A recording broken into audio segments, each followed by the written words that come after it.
మిత్రులందరికీ నమస్తే అండి. ఈ రోజుల్లో మనకి చాలామందికి పిల్లలు పుట్టక సంతాన సాఫల్యాల కేంద్రం చుట్టూ చాలామంది తిరుగుతున్నారు. ఇదేంటంటే మనకి విజయరామ్ గారని న్యాచురల్ ఫార్మర్ అనమాట. ఆయన చెప్పింది ఏంటంటే మాపిలే సాంబా అనేటువంటి రకమైనటువంటి రైస్ ఒక వారం రోజులు అబ్బాయి తిన్నట్లయితే అమ్మాయిని కన్సీవ్ చేయగలిగే శక్తి వచ్చేస్తుంది, కన్సీవ్ అయిపోతుంది. ఆ తర్వాత అమ్మాయి కుల్లాకార్ అనే రైస్ తిన్నట్లయితే అభివృద్ధి చెంది పిండం అభివృద్ధి చెంది నార్మల్ డెలివరీ అయిపోతుంది మామూలుగా.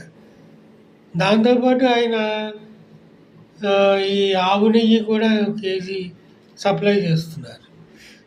ఆయన చెప్పినట్టు విన్నట్లయితే మనకి ఈ సంతాన సాఫల్యాలు చుట్టూ తిరగడం చాలా మట్టుకు తగ్గుతుంది. ఆయన చాలా ఫేమస్ అనమాట. విజయరామ్ గారు యూట్యూబ్లో ఎక్కడ కొట్టినా వచ్చేస్తుంది. ఆయన అడ్రస్ కొట్టుకుని మన నెంబర్ తీసుకుని మనం ఆయన కాంటాక్ట్ చేసినా చెప్తారు.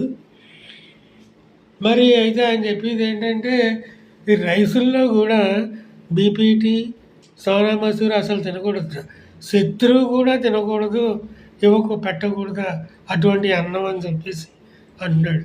దానివల్లే మన బీపీలు, షుగర్లు, ఈ గుండె జబ్బులు ఇవన్నీ వస్తాయని ఆయన చెప్తున్నారు. మరి ఎటువంటి రైస్ తినాలి మనం మరి ఆయన అడిగి నేర్చుకోవాలి. తర్వాత ఫర్దర్గా మనం వీడియోలో తెలుసుకోవచ్చు. ప్రస్తుతం ఈ విషయం తెలుసుకుని అందరూ లాభపడతారని ఆశిస్తున్నాను. Thank you very much.